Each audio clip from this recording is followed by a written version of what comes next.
अभी हम साइटोप्लाज्म के बारे में अभी डिस्कशन कर रहे थे। अब उसके स्ट्रक्चर्स के बारे में बताएंगे, जो उसके अंदर जो आपका स्ट्रक्चर जो होता है साइटोप्लाज्म का क्या होता है। तो इसमें 3 तरह के स्ट्रक्चर्स दिखेंगे। पहला होता है साइटोसोल होता है आपका, दूसरा होता है इंक्लूजन होता है आपका, तीसरा जो होता है साइटोप्लाज्मिक ऑर्गेनल्स होते हैं। यानी ये तीनों अपना अपना अलग अलग वर्क करते हैं इस फ्लूइड के अंदर, यानी साइटोप्लाज्म के अंदर ये तीनों अपना अलग अलग भूमिका निभाते हैं। ठीक है, अब इसमें ये चीज़ समझना है कि साइटोसोल क्या होता है। पहला क्या होता है, साइटोसोल क्या होता है, बोलेंगे it is the fluid present inside the cell, यानी इसके अंदर जो सेल्स के आसपास क्या रहता है, ये प्रेजेंट होता है। ठीक है, यानी जहाँ सेल्स है उसके आसपास क्या रहता है, ये प्रेजेंट होता है साइटोसोल। ठीक है, और फ्लूइड के रूप में होता है। कैसा होता है आपका, फ्लूइड होता है। ठीक है, ये जेली लाइक फ्लूइड होता है इसके अंदर। और दिस फ्लूइड द बाद द साइटोप्लाज्मिक ऑर्गेनल्स, और ये किसके अंदर होता है, साइटोप्लाज्मिक ऑर्गेनल्स के अंदर।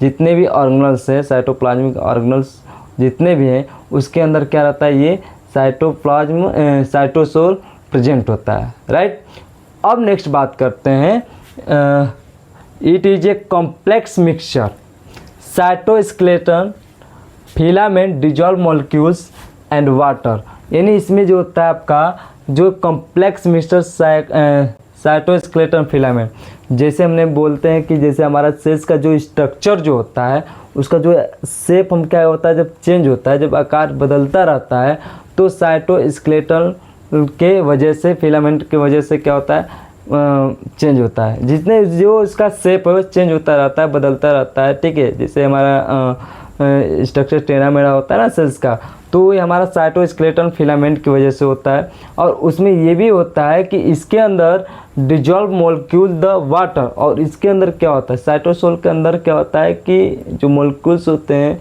ठीक है, जो वाटर होते हैं डिजॉल्व होते हैं, नहीं भूल जाते हैं। ठीक है, अब इसमें ये हम बात करेंगे कि जो आपका साइटोसोल जो होता है, ठीक है, ये भी काम करता है। साइटोसोल का ये भी काम होता है कि जितने भी हमारे सेल्स के अंदर वेस्ट प्रोडक्ट हैं, ठीक है, उसको रिमूव करने का भी काम करता है। कौन, आपका साइटोसोल। यानी आपसे पूछा जाए, जैसे नहीं बात करते हैं कि जो भी हम क्या करते हैं, जो भी हम न्यूट्रिशन लेते हैं हमारे बॉडी के अंदर, सेल्स के अंदर चला गया, और उस सेल्स के अंदर जाने के बाद क्या होता है कि जो भी हमारा वेस्ट प्रोडक्ट है वो किसके रास्ते से निकल रहा है, तो वो हमारे सेल्स साइटोप्लाज्म के थ्रू ही बाहर निकलता है। और वही साइटोप्लाज्म के अंदर जो आपका स्ट्रक्चर जो साइटोसोल है, उसी के थ्रू हम क्या करते हैं, वेस्ट प्रोडक्ट को बाहर निकलते हैं, यानी वही निकालता है आपका। ये हर जगह साइटोसोल प्रेजेंट होता है, ऑर्गेनल्स के अंदर भी साइटोसोल प्रेजेंट है। ठीक है, और इसके अंदर जो आपका एंजाइम होते हैं, एमिनो एसिड होते हैं, फैटी होते हैं, ठीक है, बहुत सारे चीज़ें हमारे क्या होते हैं, न्यूट्रिशन इसके अंदर साइटोसोल के अंदर प्रेजेंट होता है। राइट, अब हम बात करते हैं आपका कि इंक्लूजन। दूसरा क्या है आपका, इंक्लूजन। इंक्लूजन में क्या होता है कि दी ज़्यादा स्टोर न्यूट्रिएंट्स। अब हमारे जो न्यूट्रिशन हम जो लेते हैं, जो सेल्स के पास जो न्यूट्रिशन जाता है, उसको क्या करता है, स्टोर करने का काम करता है। क्या करता है, स्टोर करने का काम करता है। और क्रिस्टल्स मतलब जैसे कि जो हमारे मॉलिक्यूल्स हो गए, जो आयंस हो गए, ठीक है, उसको भी क्या करता है, स्टोर करने का काम करता है। सिक्रेटरी है, ठीक है, सिक्रेटरी यानी सिक्रेट रखने का नहीं, इसका मतलब एक सिक्रेटरी का काम करता है। ठीक है, and product and the pigment granules, और जो भी इसके अंदर जो भी पिगमेंट ग्रेन्यूल्स हो उसको सिक्रेट रखने का काम।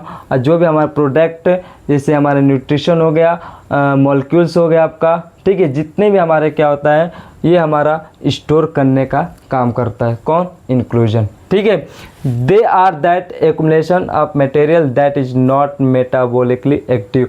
और इसके अंदर जो भी मटेरियल होते हैं एक्युमुलेट तो हो रहे हैं, लेकिन इसमें जो भी मेटाबॉलिकली एक्टिव, जो भी मेटाबॉलिज्म जो हो रहा है वो एक्टिव नहीं हो रहा है। ठीक है, जो भी मेटाबॉलिज्म इंक्लूजन के अंदर एक्टिव नहीं होता है, लेकिन इसका सिर्फ काम क्या रहता है, स्टोर करने का काम कर रहा है। ठीक है, कौन कर रहा है, आपका इंक्लूजन। यानी साइटोप्लाज्म के अंदर जो भी हम न्यूट्रिशन लेते हैं, तो हमने देखा साइटोसोल का काम ही क्या है, वे अच्छी चीज़ों को लेना, न्यूट्रिशन को लेना, अंदर ले जाना, सबको न्यूट्रिशन प्रोवाइड कराना, ठीक है। और ये सबको अलग अलग ऑर्गेनल्स को क्या करता है, न्यूट्रिशन देने का काम करता है। और जो भी ऑर्गेनल्स के पास वेस्ट प्रोडक्ट होता है उसको बाहर निकालने का भी काम करता है। और ये भी क्या करता है कि सेल्स की स्ट्रक्चर्स को भी यानी शेप को भी क्या करता है, चेंज कर देता है। ठीक है, साइटोसिस। इंक्लूजन क्या कर रहा है आपका, स्टोर करने, ये जो न्यूट्रिशन हम ले रहे हैं उसको स्टोर करने का काम कर रहा है, राइट।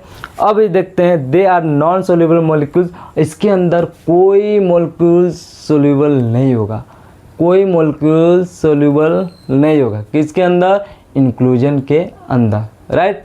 उसके बाद हम बात करते हैं तीसरा, साइटोप्लाज्मिक ऑर्गेनल्स।